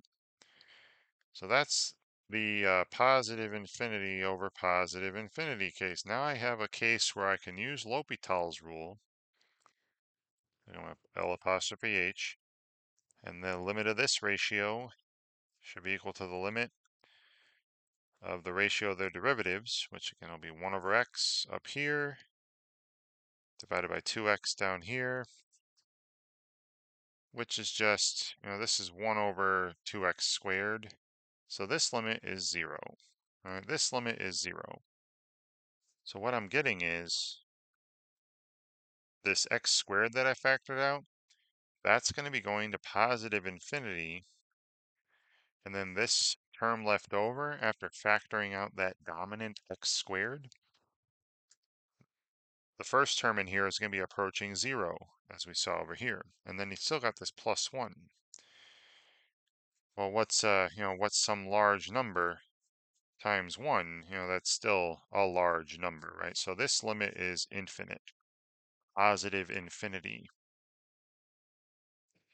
Now, let's go back. I'll show you a graph. All right, let's do this same thing with these weird ones. Verify a graph. Look at a graph of this thing. So y equals, now the original expression had negative 5 times the natural log of x to the 5th power. And then, plus x squared. So look at this. Look at the graph. As you go to the far right, you see how as you go to the far right, the graph's going up and up and up and up. It's approaching positive infinity on the right as you go, as x gets large, right? So this is infinity. You don't have to put the plus for positive, right? So just this is an infinite limit. All right. All right, so here's one with the product again. Okay, so it's negative 5x times e to the negative 3x. So I'm going to rewrite this as a fraction. Like we saw something similar to this fraction before with the e's involved. So remember your exponential functions with positive powers, grow a lot faster than any polynomial will. All right, so here's the limit as x approaches, again, positive infinity of a product. You got one factor is negative 5x, and the other factor is e to the negative 3x. So again, if you look at each of these separately, right, negative 5x, if x is getting huge, would be going to negative infinity, right, getting negative big. And then this, and you'd be raising e to a bigger and bigger negative power. So that'd be like 1 over e, and that's what I may be doing to write as a fraction. But e to a big negative power would be going to 0, right? Shrinking, shrinking, shrinking. So another indeterminate product, right? Where one factor is getting large and the other factor is getting small. Can't tell what this is. So I rewrite this as a fraction instead, right? Limit as x approaches infinity of, now this time, it's easy to write negative powers with fractions, right? Remember, negative powers are the reciprocals of the positive power. So this negative 5x, times e to the negative 3x, that's the same as negative 5x divided by e to the positive 3x. So now the numerator is going to negative infinity and the denominator is going to positive infinity, right? You'd have e to some big positive number. So then I apply L'Hopital's rule. So I'm going to L apostrophe H here. Now remember this is going to be 0, right? The denominator is getting much, much bigger than the numerator is, right? Exponentials dominate polynomial terms. But still, apply L'Hopital's rule here. The limit of this ratio should be equal to the limit of the ratio of their derivatives. So negative 5 for the numerator and 3 times e to the 3x for the denominator. And the numerator is, staying as a constant, staying negative 5. And the denominator would be getting some, big positive number. So the limit's 0. All right, remember when the numerator is a constant and the denominator is getting huge, the whole expression is getting very small. Right? So this limit is, 0.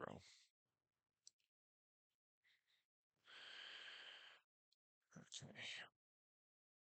All right, so back to recognizing when we have an indeterminate form. So again, one of those 7 indeterminate forms. So here are all the limits of these functions as x approaches negative 2. So you got 0, 0, 1, and then 2 infinite limits. So how about p minus q? So p infinite minus infinity. Infinity minus infinity, that was indeterminate, right? That's where you're adding or subtracting things and something's going to positive infinity and the other term's going to negative infinity, right? You can't tell what that is. F divided by p. So that'd be 0, divided by infinity. That's going to be 0. If you take something small, divide it by something large, well, it's going to make it even smaller. So limit would be 0. You can tell what that is. So that's not indeterminate. That's not one of those 7. F to the p power. So 0 to the infinity. Again, you take something really small, raise it to larger and larger powers, it's going to get smaller and smaller. The limit would still be 0. So that's not one of the forms. Now f to the g, that's that 0 to the 0. That was one of our indeterminate forms. Then f times p. Yeah, this is that indeterminate product, right? 0 times infinity, something small times something large. You can't tell. And then f divided by g, 0 over 0, that's one of those indeterminate fractions. So, 4 of these are, 4 of the 7 indeterminate forms we'll be coming across. Again, they list them again here, all the 7 indeterminate forms. Right, so here's an indeterminate difference, right? There's subtraction going on. So I mentioned, right, we're going to try to make a fraction out of this. Now these are fractions already, so I'm just going to put them together and that'll make a single fraction instead of the last one, right? The last one didn't have denominators. So to make a denominator appear, I factored out some term, right? Factored out the dominant term. But here, these have denominators already, so let's just put these together. So I got some space here. So we're taking the limit as x approaches, 0 of the following difference. So you got 1 divided by 13 e to the x minus 13, and then minus, and then 5 divided by 65x.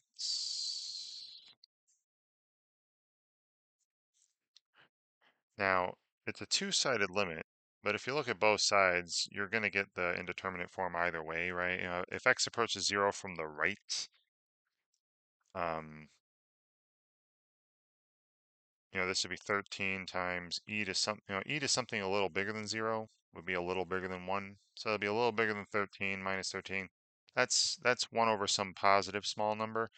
So this would be going to positive infinity, this first term. And then again, 5 over some small positive number would be a large positive number, and then that's being subtracted. So you got the infinity minus infinity case there. And even if you approach 0 from the left, this would be going to negative infinity now, because again, e to something smaller than 0 would be a little smaller than 1. So this term would be, a little smaller than 13. You subtract 13, this will be negative and tiny. So this first term would be going to negative infinity, and then minus, and then this second fraction here would also be going to negative infinity, right? You'd have 5 over some small negative number. So minus negative infinity would be plus infinity. So either way you slice it, no matter what side of 0 you're coming toward, you're in this one term going to infinity, the other term going to negative infinity case. So you can't tell what this is. This is an indeterminate difference. All right, so let's make a fraction out of these. Now, let's find the least common denominator. So I factor the denominators. You can factor a 13 out of that first denominator. So that'd be 13 times e to the x minus 1. Then minus, and then 5 goes into 65 13 times actually. So that's just 1 over 13x. All right, 5 times 13 is 65. So that simplifies to 1 over 13x. So all I need to do to get these together,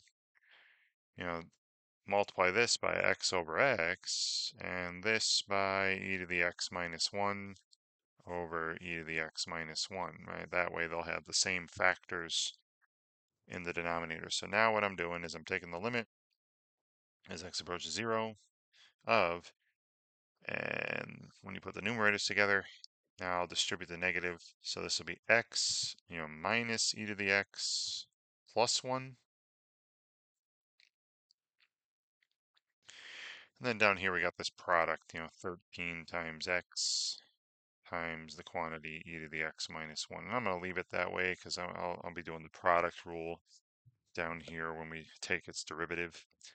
So now I have a fraction. And look, the numerator, when x goes to 0, that's 0 minus 1 plus 1. That's getting closer and closer to 0. And the same thing for the denominator. If x gets closer to 0, this factor of x is going to make the denominator really, really small, right? Closer to 0. So now I'm in this 0 over 0 case. So I probably should have done a new paper. So now I have a case where I can apply L'Hopital's rule.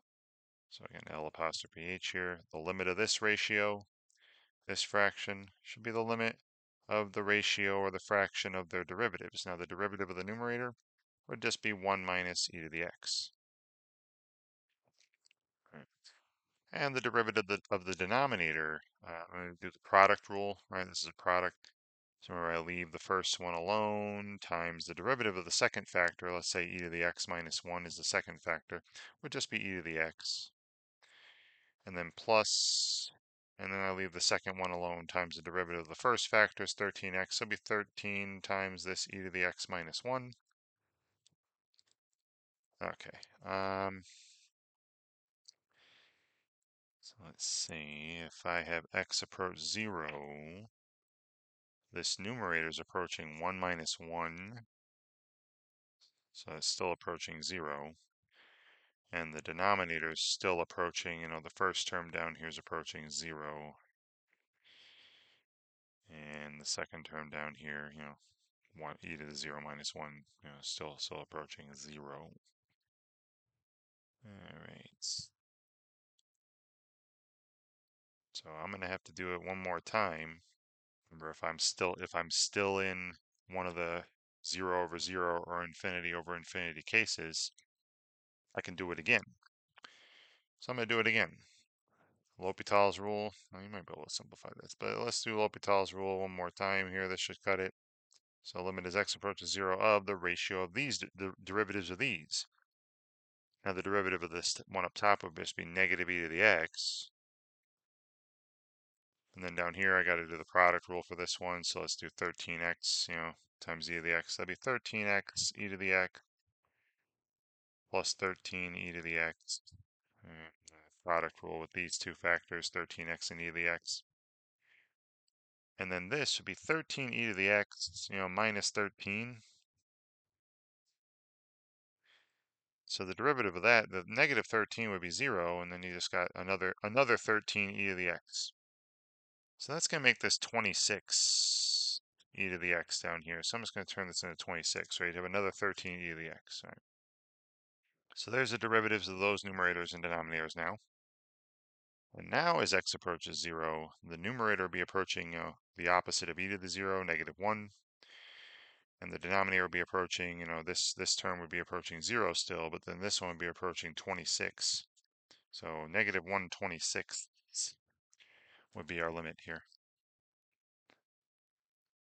Negative 1 over 26 should be good. Great. So, sometimes you have to do it twice. All right, so now we have one of those indeterminate powers. All right, 0 to the 0, 1 to the infinity, or infinity to the 0. Right? Only those three. And rewriting it as e to the natural log of that thing, and using properties of logs, and then taking a look at the powers, rewriting the power as a fraction. A lot of things going on here. So I got the limit as x approaches infinity,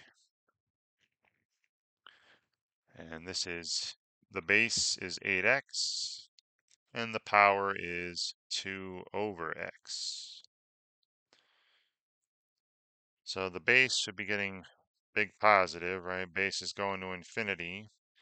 And, 2 over infinity, 2 over a big number is going to 0. So this is that infinity to the 0 case, indeterminate.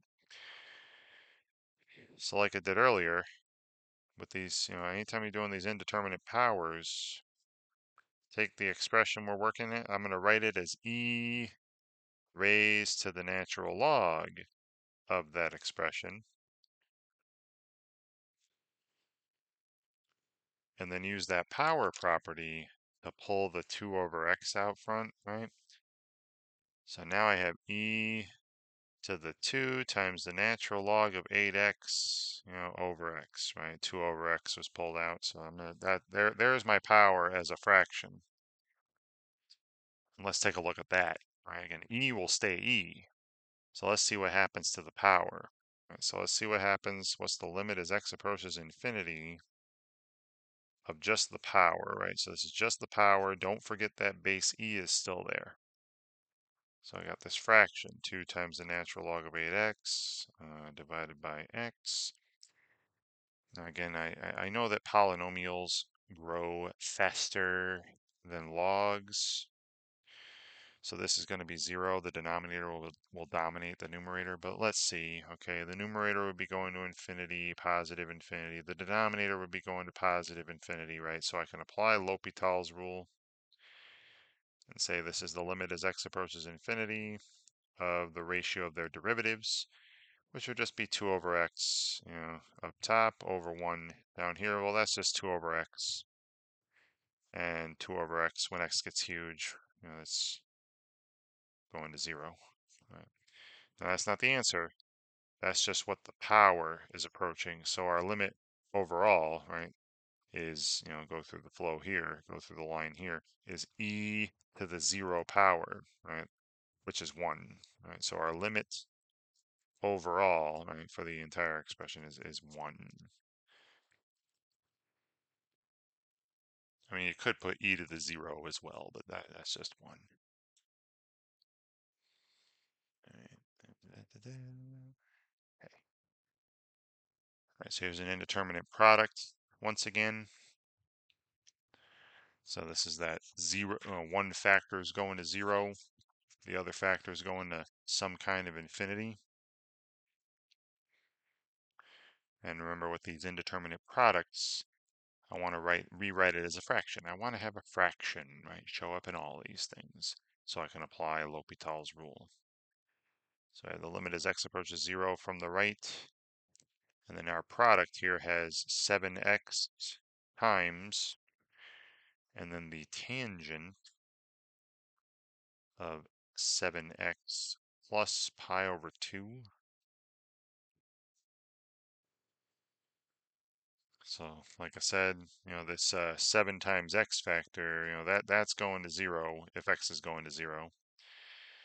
And then this tangent of 7x plus pi over 2, right? Again, if x is a small positive number, this is a little bigger than pi over 2.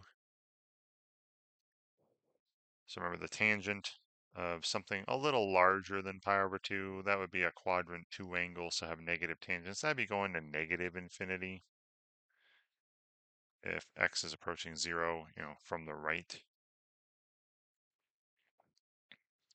Either way, right? Again, no matter how you look at it, this is 0 times some kind of infinity. So I think it's going to be easier here. Let's see. Honestly, I think it's going to be easier to leave the 7x up here. Now, again, pick one. Try it out. But I think it's going to be easier to leave the 7x where it is and move the tangent down. Instead of multiplying by tangent, divide by cotangent. Right? Divide by its reciprocal. So again, I'm not using L'Hopital's rule here. I'm just rewriting this product as a fraction. So I kept the 7x up top. And let's see what happens when, again, I turn times tangent into divided by cotangent of 7x plus pi over 2.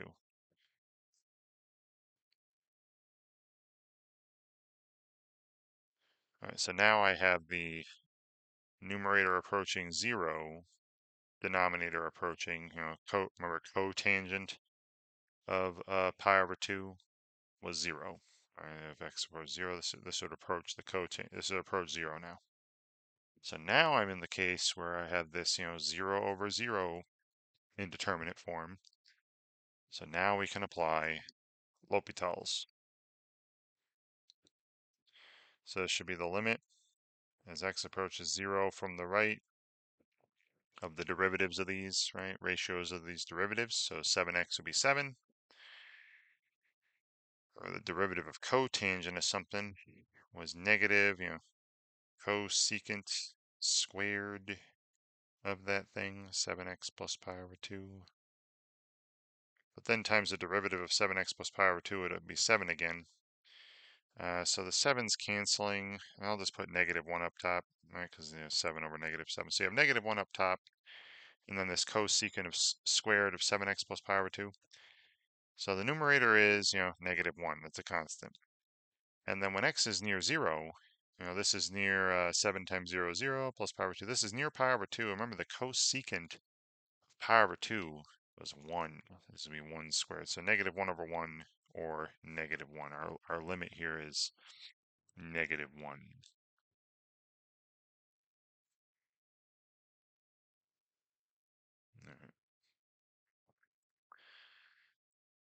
All right, so another indeterminate product.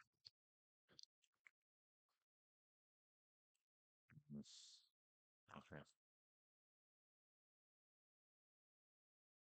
Okay.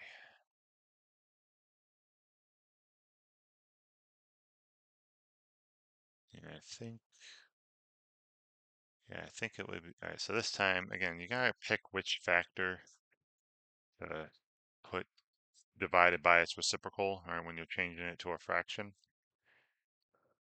Now you can, again, pick one, try it out. If it gets ugly, try the other one.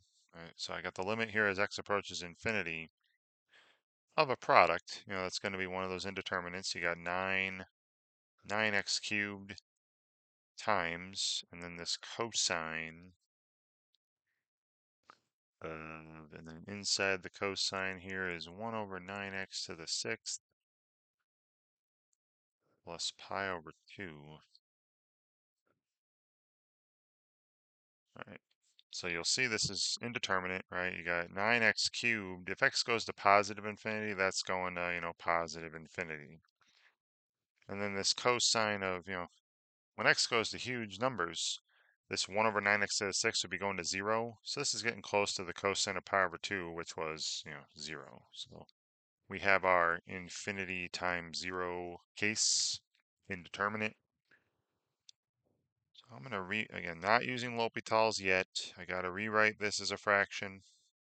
Limit as x approaches infinity. Now I think it would be best, again, this comes with experience, right? Last time I moved the trig down. This time I'm going to keep the trig one up because of what's inside of it. I think it would be best to divide by the reciprocal of 9x cubed.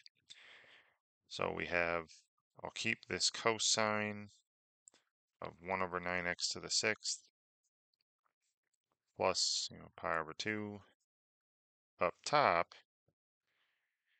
and put 1, divide it by 1 over 9x cubed, right? The reciprocal of 9x cubed, right? So instead of times 9x cubed, divide by 1 over 9x cubed, which you could also write as 1/9 times x to the negative third power. And again, this thing here I could write as, I'll do this off to the side, 1/9 times x to the negative sixth. All right, that's the same thing as 1 over 9x to the sixth, and 1/9 times x to the negative 3. That's the same thing as 1 over 9x cubed. All right, so just keep that in mind. Now, if I do the limit here, and numerator's approaching 0, and this 1 over 9x cubed, that'd be 1 over a large number, right? The denominator is also approaching 0. So now I am in the 0 divided by 0 case. So I'm going to apply L'Hopital's rule. So this should be equal to the limit as x approaches infinity of the ratio of their derivatives. Now remember the cosine of something? It'd be negative sine of that thing.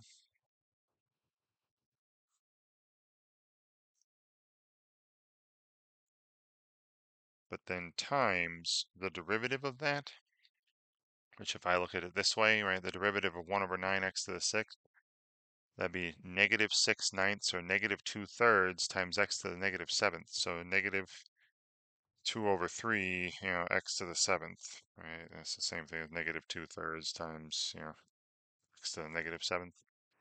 And of course, we'll simplify this when we're all done. And then the derivative of the denominator would be negative 1/3 x to the negative 4th. So negative 1 over 3x to the 4th. Now, if I totally simplify this, right, I could, instead of dividing by negative 1/3, let's see, this will be positive, and instead of dividing by 1 over 3x to the 4th, I'm going to multiply by 3x to the 4th over 1. So again, no L'Hopital's rule here. I'm just rewriting this, just simplifying this, doing some algebra. So I'd still have the sine of 1 over 9x to the 6th up top. This, plus pi over 2 in here still. And then over, I guess there'd still be a times negative 2. I'll put a negative 2 up here. And then if I multiply by the 3x to the 4th, right, the 3's will cancel, and I'll still have x cubed in the denominator. All right. All right, so now I have numerator would be approaching, the sine of pi over 2, which is, 0. But if I gotta think about where it's coming from though. And really, no matter which way you look at it, x going to infinity, this will be some small positive number. So 1 over 9x to the 6th, that's going to be small. the positive. So this is a little bigger than pi over 2. So we're near the sign of pi over 2, which is near 0. And then times -2. So the numerator is approaching 0, and the denominator is approaching, infinity. Now this is not an indeterminate. You could even use the squeeze theorem. Remember, sine is always between -1 and 1. So the graph of this thing would always be between, -2 over x cubed and +2 over x cubed. And both of those go to 0 as x goes to infinity. But if you have something small, right, again, this is something tiny up here, and then you divide it by something large, that's going to make it even smaller. So the limit's 0. Okay, that's not indeterminate. You can say what it is. So, yeah, limit is 0.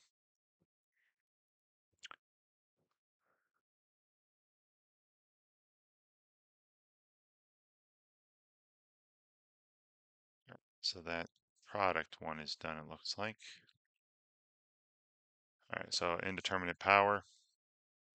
All right, so once again, I'm going to rewrite this in a way where we can, e to the log of something and pull the power down and rewrite that power as a fraction. All right.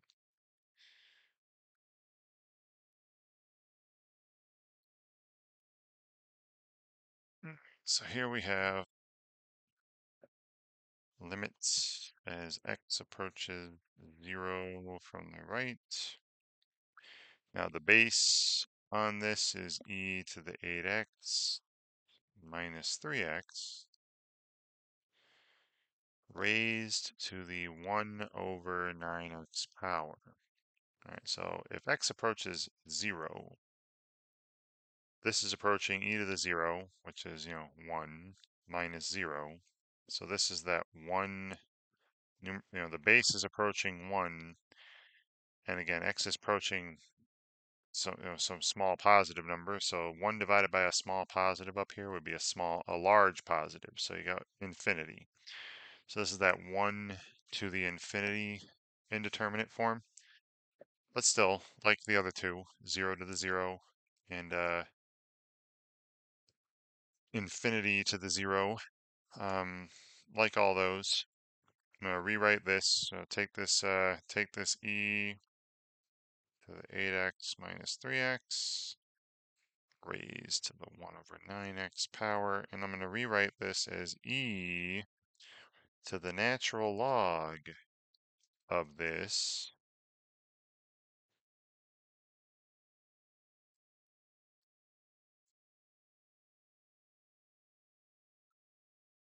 and then using our properties of logarithms, I can pull this 1 over 9x out, power property, and then turn that power into a fraction.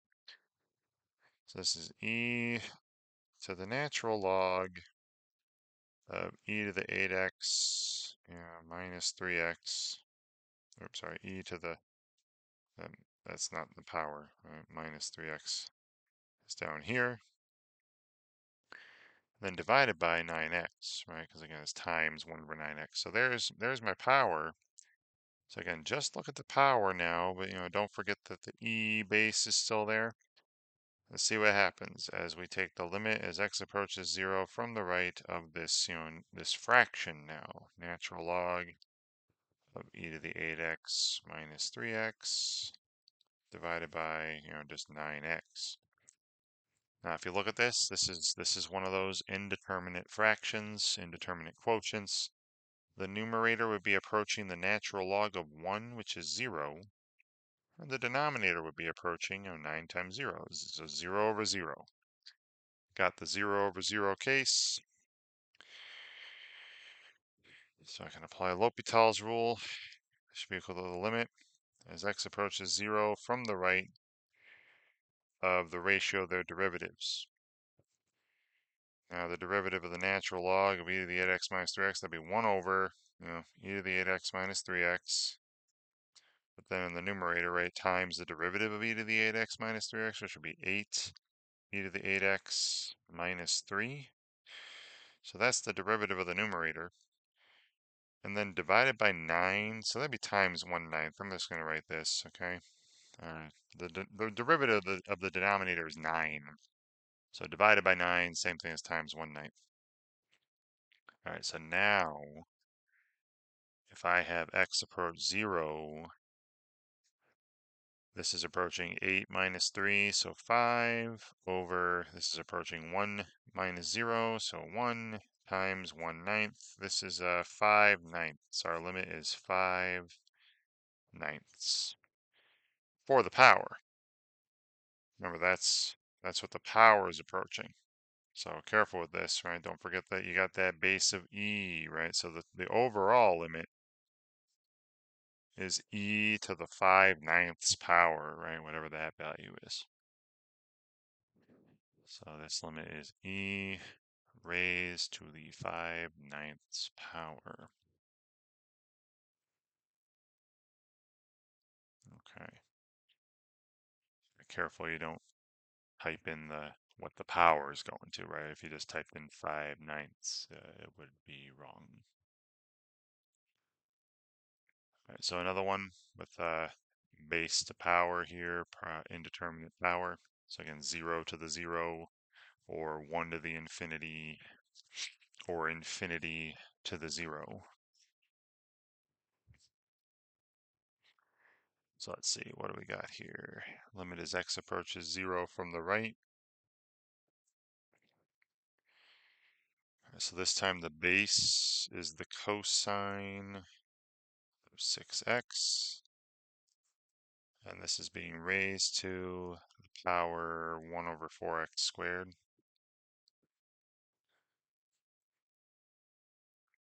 So yeah, if you look at x approaching 0, remember cosine 0 is 1.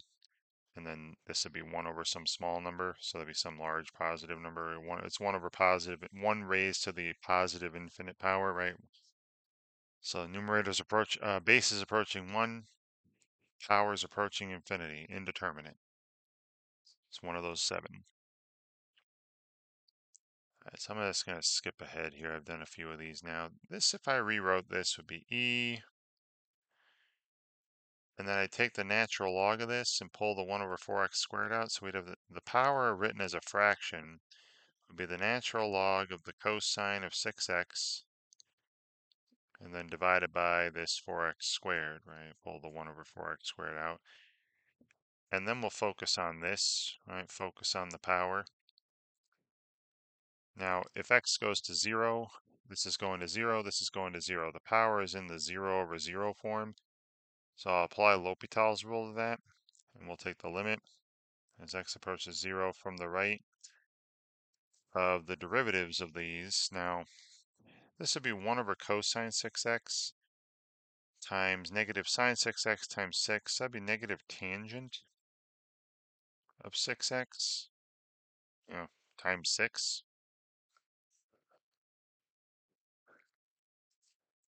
And then down here would be 8x, which I can reduce this to negative 3 tangent of 6x divided by 4x. Because 6 over 8 is 3 over 4. This would still be the 0 over 0. Right? If x approaches 0, tangent is 0, 0, 4 times 0, 0. So I'll do it again. And the derivative of the top would be negative 18 secant squared of 6x. And the derivative of the bottom is 4. So this is just approaching negative 9 halves, right? Secant of 0 is 1. So negative 18 fourths, negative 9 halves. So our limit is e to the negative 9 halves power. I've done several like this already. So sorry if that felt rushed. E raised to the negative 9 halves power. Right, so that one with the powers is done. Another difference. So here's another one where I've got denominators, so I can just put them together. All right, let's get a single fraction here. So this is the, I'm just going to say, this is the infinity minus infinity case. Well, actually, it'd be negative infinity plus infinity, because x is approaching 0 from the left. Still, they tell us it's an indeterminate difference. So now I just want to rewrite it as a fraction, get a fraction involved. So here we have 1 over 7 times the sine of x, then minus 4 over 28x. But that's just 1 over 7x, okay?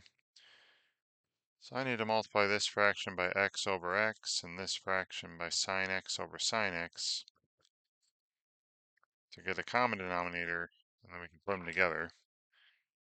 So now I have the limit as x approaches 0 from the left, and these numerators would be x, right, 1 times x minus the sine of x. So I've got x minus sine of x in the numerator, and the denominator is this 7x times sine of x, right, this product, both common denominator. All right, so now I'm in the 0 over 0 case. All right, the numerator is approaching 0, the denominator is approaching 0. Let's write that here. So we can apply L'Hopital's rule. This will be equal to the limit as x approaches 0 from the left of the derivatives of these, which would be, 1 minus cosine x up top. Then down here, I'd have to use the product rule. So it'd be 7x times the cosine of x, and then plus 7 times the sine of x. Now I'm still in the 0 over 0 case here. So I do it again. So this is the limit as x approaches 0 from the left of, sine of x divided by, and then, product rule here. So negative 7x times sine x plus 7 cosine x plus another 7 cosine x, right? So plus 14 cosine x. And then if x approaches 0, the numerator is approaching 0, the denominator is approaching, 14. So the limit's 0. All right. So this limit is 0. Great. Another one where you have indeterminate fractions. Okay. All right, so this will be one I probably don't need L'Hopital's rule for because it's going to be rational, but still can't hurt to use it if I keep practicing it.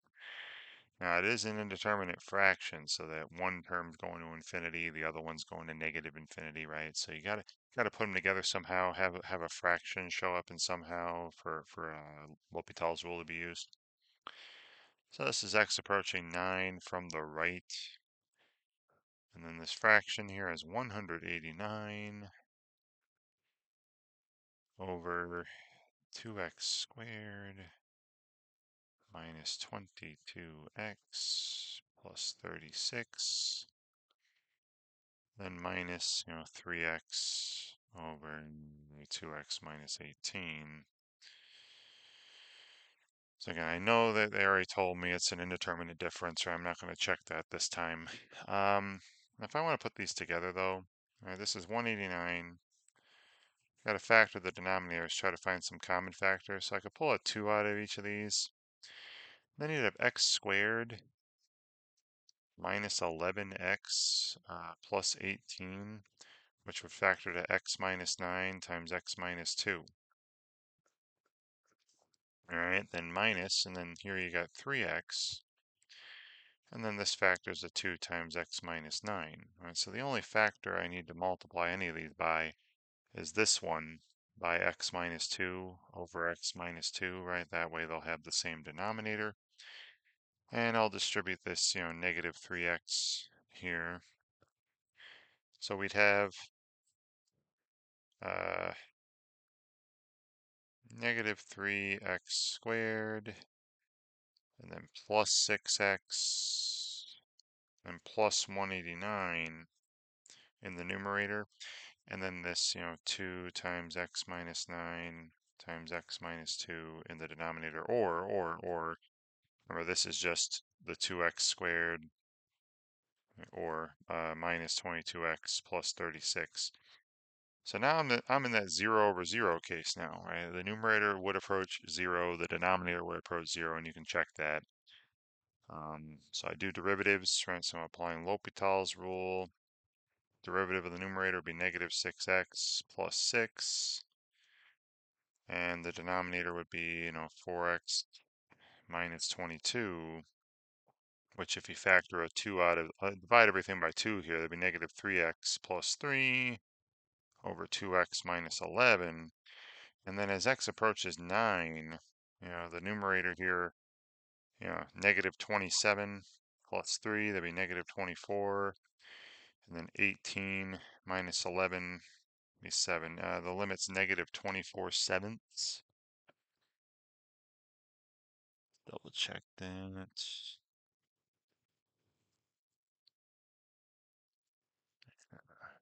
18 minus 11. Negative 27 plus 3. Yeah, that should be negative 24 sevenths.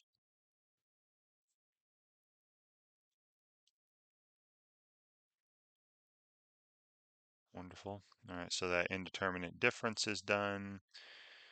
And then, once again, we see a problem. We saw a couple of these before. Remember, there are those 7 indeterminate forms. You just have to state which of these are in indeterminate form. All right, so here are the limits as x approaches 3 for all these 5 functions. Here you got 2 going to 0, 1 going to 1, and 2 that are infinite. So p over q, that'd be infinity over infinity. That is one of the indeterminate forms. F over p, 0 over infinity. Remember, that would still be 0, so that's not indeterminate. P plus q, that's infinity plus infinity. That would be infinite, right? That's not infinity minus infinity, right? Both terms are going to positive infinity, so that's not indeterminate. P to the q, infinity to the infinity. Something big raised to something big would still be something big. That'd be infinite. That's not indeterminate. Right? The only 3 indeterminate powers are 0 to the 0, 1 to the infinity, and infinity to the 0. P times q, and infinity times infinity would be infinity. Big, that's not indeterminate. And pf, p raised to the f. Infinity to the 0, and that was one of those 3 I did say. That was an indeterminate power. So just the 2 of them are indeterminate forms, 2 of those 7. And then one more of these. Let's see, f minus p, 0 minus infinity would be more negative infinity, right? That's not indeterminate. P over q, infinity over infinity, that was one of them. P raised to the q power, right? Infinity to the infinity, that's not it. F over p, right? And 0 over infinity, that's not indeterminate. H times p, 1 times infinity, not indeterminate. And 1 raised to the infinity, right? H to the p power, 1 to the infinity, that was one of those 7 indeterminate forms. All right. And great. That's it for this preview of this assignment. Hopefully, watching me go through these here helps you out when you're working on the assignment on your own. And thank you very much for watching.